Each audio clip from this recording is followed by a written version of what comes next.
नमस्कार दोस्तों इतिहास सदैव खुद को दोहराए या न दोहराए, लेकिन उसकी गूंज बहुत साफ सुनाई देती है।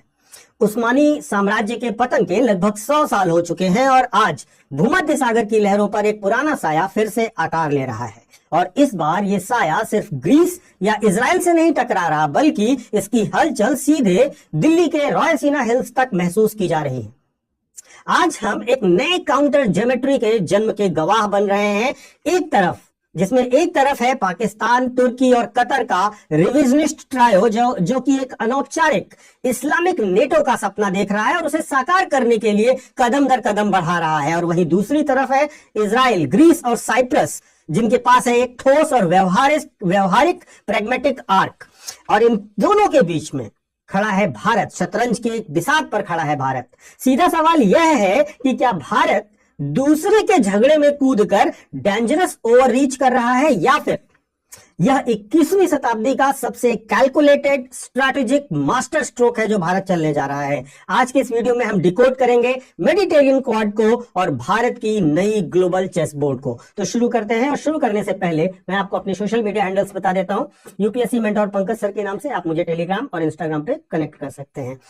ठीक है, इस कहानी को समझने के लिए हमें सिर्फ खबरों को नहीं बल्कि नैरेटिव सॉवरेनिटी को भी समझने की आवश्यकता होगी। जो इस्लामिक नेटो की बात हो रही है वह धर्म की बात नहीं है, वह वास्तव में सत्ता के संतुलन की बात है। और इसके 3 बड़े पिलर्स हैं। सबसे पहला है तुर्की, जो नियो ऑटोमन विजन को लेकर के चल रहा है। एर्दोगन साहब जो हैं वे खुद को केवल राष्ट्रपति नहीं बनाना चाहते, वे सऊदी अरब की पारंपरिक लीडरशिप को चुनौती देकर उम्मा को नया राजनीतिक केंद्र बनाना चाहते हैं। और साथ ही साथ इन्होंने मावी वतन जैसी शब्दावली का प्रयोग करके तुर्की की समुद्री विस्तारवादी रणनीति को व्यवहारिक आकार देना शुरू किया है।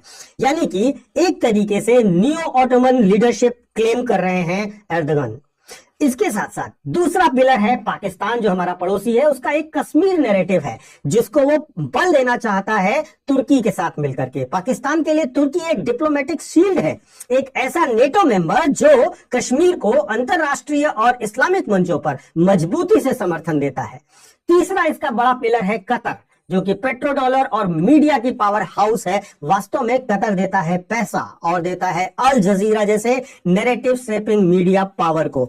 जब तुर्की के ड्रोन ऑपरेशन सिंदूर के समय पाकिस्तान पहुंचते हैं और पाकिस्तान साइप्रस के पास तुर्की की अवैध ड्रिलिंग का समर्थन कर देता है, तो यह केवल दोस्ती नहीं होती, वास्तव में यह पैरेलल पावर आर्किटेक्चर होती है। यही वह सोच है जिसे हम शॉर्ट हैंड में वेरी शॉर्ट तरीके से कह सकते हैं इस्लामिक नेटो, जो कि कागज पर इस नाम से तो नहीं आया है, लेकिन नियत और व्यवहार में यह क्लियर दिखाई देता है। इसके बाद बहुत महत्वपूर्ण रूप से समझिएगा कि यह मामला अचानक इतना लाइमलाइट में क्यों आया। तो यहां पर बवाल और सवाल यह है कि भूमध्य सागर के इतना वोलेटाइल होने के पीछे रीजंस को समझिएगा, और उसका रीजन है लेवेंटाइन बेसिन। यह बेसिन जो आप देख रहे हैं मैप में, जो वेस्ट बैंक, लेबनान, इजराइल के आसपास है, वास्तव में इस इलाके में इतना नेचुरल गैस है कि एक नया नॉर्वे बन सकता है। लेकिन तुर्की का कहना है कि यह हमारा है, इस पर हमारा अधिकार है। तुर्की इसके लिए ब्लू होमलैंड डॉक्ट्रिन पर काम करता है और मावी वतन जैसी फिलॉसफी को प्रोपोगेट करता है। वह ना तो इंटरनेशनल लॉ को मानता है, ना यूएनसीएलओएस को मानता है, और सीधे सीधे वो कहता है यहां पर गन बोर्ड डिप्लोमेसी काम करेगी। तुर्की का बहुत क्लियर मैंडेट है कि पावर क्रिएट्स राइट्स, हमारे पास शक्ति है और हमारे पास अधिकार है। यहीं पर इजराइल, ग्रीस और साइप्रस को एहसास होता है कि अकेले रहकर हम इस बुली को रोक नहीं सकते, और इसीलिए हमें चाहिए एक ऐसा पार्टनर जो सिर्फ सैन्य ताकत ना हो, बल्कि जिसकी सभ्यतागत और कूटनीतिक साख भी ग्लोबल लेवल पर हो। और यहीं से आता है भारत का नाम मेज पर, और भारत को इनवाइट किया जाता है 3+1 समिट के लिए। देखिए, भारत की अगर हम बात करते हैं तो 70 साल तक भारत की रणनीति और विदेश नीति ऐसी थी कि हम स्ट्रेटेजिक साइलेंस मेंटेन करते थे, लेकिन भारत अब बदल चुका है और अब भारत काउंटर इंसर्कलमेंट की पॉलिसी पर काम कर रहा है। सबसे पहली चीज यह है कि काउंटर इंसर्कलमेंट में जिस तरीके से तुर्की ने कश्मीर में रेड लाइन क्रॉस की है, हमारे प्रधानमंत्री ने तुर्की के पड़ोसी देशों की तुरंत यात्रा की। महत्वपूर्ण यह है कि पहली थ्योरी इसमें यह है कि दुश्मन का दुश्मन दोस्त होता है। ग्रीस इजराइल के साथ एक रणनीतिक साझेदारी करके हम भारत के लोग जो हैं वो संदेश साफ देना चाहते हैं कि अगर तुम हमारे आंगन में आओगे तो हम तुम्हारे दरवाजे पर खड़े मिलेंगे। दूसरी, आईएमईसी कॉरिडोर की सिक्योरिटी का भी मुद्दा है। वास्तव में भारत का एक ड्रीम प्रोजेक्ट है India middle east Europe corridor का, और यह इसी समुद्र से गुजरता है, और अगर इस समुद्र में तुर्की का दबदबा बढ़ा तो भारत की यूरोप तक की जो सप्लाई चेन का ड्रीम है वो एक तरीके से यह पॉइंट चोक पॉइंट बन करके उभर आएगा। तीसरा, जो भारत है वहां पर भारत के लिए रणनीति है मल्टी थिएटर इंडिया की। भारत अब सिर्फ इंडिया पैसिफिक में नहीं रहना चाहता। भारत ग्रीस के साथ मिलकर के नेवल ड्रिल्स कर रहा है, इजराइल के साथ मिलकर के इंटेलिजेंस सिनर्जी बना रहा है और दिखाता है कि भारत अब ग्लोबल सिक्योरिटी प्रोवाइडर की भूमिका निभाना चाहता है और एक तरीके से मल्टी थिएटर इंडिया का कॉन्सेप्ट विजुअलाइज कर रहा है। यहां पर देखिए, इन दोनों को कंपैरेटिव भी हमें समझना चाहिए, इस्लामिक नेटो को और मेडिटेरियन क्वाड को। इस्लामिक नेटो में आइडेंटिटी पॉलिटिक्स है, जहां पर धार्मिक राष्ट्रवाद की भावना और इस्लाम की भावना के आधार पर काम किया जा रहा है। यहां पर हाइब्रिड वॉरफेयर, जहां पर प्रॉक्सी वॉर के साथ साथ प्रोपोगेंडा वॉर को भी बहुत ज्यादा महत्व दिया जाता है, और ये सब रिविजनिस्ट हैं, यानी कि एक तरीके से पुरानी व्यवस्था को चुनौती दे करके एक आदिम काल की व्यवस्था के साथ साथ सपोर्ट करते हैं। लेकिन अगर हम मेडिटेरियन क्वाड की बात करें तो यहां पर शेयर्ड इंटरेस्ट है ऊर्जा और व्यापार के 3+1 सभी के साथ, और इसके साथ साथ मैरीटाइम स्टेबिलिटी, समुद्री सुरक्षा की बात की जा रही है, और यह प्रैग्मेटिक है, यानी कि राष्ट्रहित प्रथम के आधार पर चलाया जा रहा है, बनाया जा रहा है। देखिए, 20वीं शताब्दी में विचारधाराएं युद्ध जीतती थी, लेकिन 21वीं सदी की अगर हम बात करें तो यहां पर ज्योमेट्री जीतती है। भारत ने भावनाओं के बजाय हितों को चुना है, और भारत की रणनीति पिछले कई समय से आप देख रहे होंगे कि हम अपने हितों को प्रथम रख करके ही अपनी विदेश नीति, रक्षा नीति और वित्तीय नीतियों का निर्माण और पालन कर रहे हैं। लेकिन यहां पर इतनी अच्छी चीजों के साथ साथ हमें उन जोखिमों को भी समझना चाहिए जो जोखिम इसके साथ एसोसिएटेड है। भारत के लिए क्या रिस्क है? भारत के लिए सबसे बड़ा रिस्क है अरब के साथ, अरब वर्ल्ड के साथ बैलेंस मेंटेन करना। देखिए, सऊदी और यूएई जो कि एक तरीके से आयरन ब्लड ब्रदर माने जाते थे, लेकिन अब उनके बीच में भी विरोधाभास है, और सऊदी और यूएई इस समय दोनों ही भारत के साथ एक तरीके से कंफर्टेबल हैं, क्योंकि तुर्की की महत्वाकांक्षा से दोनों डरे हुए हैं। दूसरी चीज ये है कि भारत कहीं ना कहीं ओवर स्ट्रेच या ओवर एक्सटेंशन कर रहा है। क्या भारत एक साथ चीन और तुर्की को हैंडल कर सकता है? यही कैपेसिटी बिल्डिंग का भारत के लिए एक बहुत बड़ा टेस्ट होने जा रहा है, क्योंकि भारत को बहुमोर्चा युद्ध संभालने के लिए अपने आप को दिखाना पड़ेगा, और भारत के पास संसाधनों की एक सीमा है।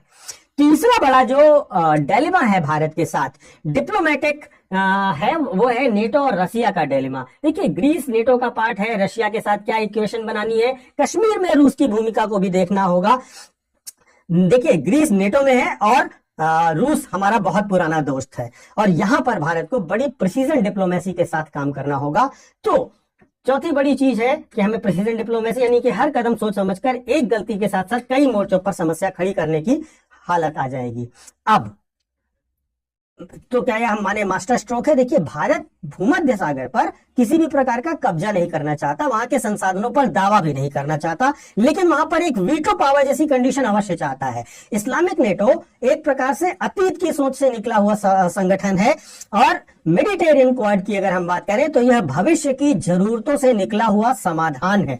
और यही अगर हम बात करें तो यह न्यू ग्रेट गेम में एक प्रकार से भारत में आप यदि टेबल पर नहीं बैठे हैं तो कम से कम आप मेन्यू में शामिल नहीं हैं, इसको भी ध्यान रखिएगा। तो हमें टेबल पर बैठना भी है और मेन्यू में शामिल होना भी है, और भारत ने टेबल पर बैठना चुन लिया है। यहां पर बहुत महत्वपूर्ण है कि हमें यूपीएससी के नजरिए से क्या ध्यान देना चाहिए। सबसे पहले ध्यान देना चाहिए एक नया शब्द, मिनीलैटरलिज्म, यानी कि भविष्य के गठबंधन जो छोटे हों, लक्ष्य केंद्रित हों, लचीले हो और एक्शन ओरिएंटेड हो। हम मिनीलैटरलिज्म के दौर में प्रवेश कर रहे हैं। दूसरा, बैलेंस ऑफ पावर को समझिएगा, मेडिटेरियन में नया संतुलन, एनर्जी और सिक्योरिटी के कन्वर्जेंस को लेकर के, एनर्जी सिक्योरिटी, भू अर्थशास्त्र में भू राजनीति, आईएमईसी का स्ट्रेटेजिक महत्व, और मल्टी अलाइनमेंट, जहां पर स्ट्रेटेजिक ऑटोनॉमी 2.0 की बात करते हैं हम, नैम से आगे, और प्रेगमेटिक एंगेजमेंट की बात करते हैं। ये सारे मुद्दे आपके लिए यूपीएससी में इंपॉर्टेंट हैं, और इसके साथ साथ इससे में आप अगर देखें तो 21वीं शताब्दी में गठबंधन निर्माण और भारत की विदेश नीति में निरंतरता और परिवर्तन जैसे मुद्दों में आप इस चीज को, इनके कॉन्सेप्ट्स को, और जो टर्मिनोलॉजीज मैंने इस्तेमाल की हैं उनको प्रयोग कर सकते हैं। इंटरव्यू के एंगल में अगर हम देखें तो तुर्की पाकिस्तान एक्सेस, ग्रीस में भारतीय हित और मेडिटेरियन क्वाड की संभावनाएं, इन मुद्दों पर आपके लिए प्रश्न बनते हैं। तो इस प्रकार से यह टॉपिक यूपीएससी के बहुत सारे एंगल्स को कवर करता है। आप इसे ध्यान से समझिएगा, इसके दिए गए टर्मिनोलॉजीज और कॉन्सेप्ट्स को भी समझने का प्रयास कीजिएगा।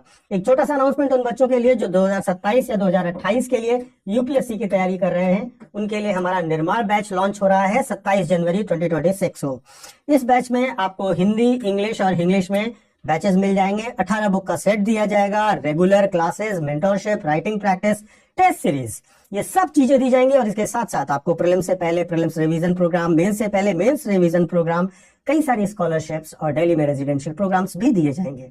इन सबकी डिटेल्स आप डिस्क्रिप्शन बॉक्स में दिए गए लिंक पर जाकर के देख सकते हैं, और साथ ही साथ हमारे ऐप या वेबसाइट पर विजिट करके भी देख सकते हैं। आपको जब भी इसमें एडमिशन लेना हो जल्द करिएगा। 27 जनवरी से हमारे बैच शुरू हो रहे हैं। ध्यान रखिएगा, अगर आप पीके लाइव कोड का इस्तेमाल करते हैं तो आप हमारे हर कोर्स पर मैक्सिमम डिस्काउंट भी पा सकते हैं। तो अगर आपको एडिशनल बड़ा डिस्काउंट चाहिए तो पीके लाइव कोड का इस्तेमाल कीजिएगा। जल्द से जल्द ज्वाइन कीजिए। मिलते हैं batches. Thank you so much.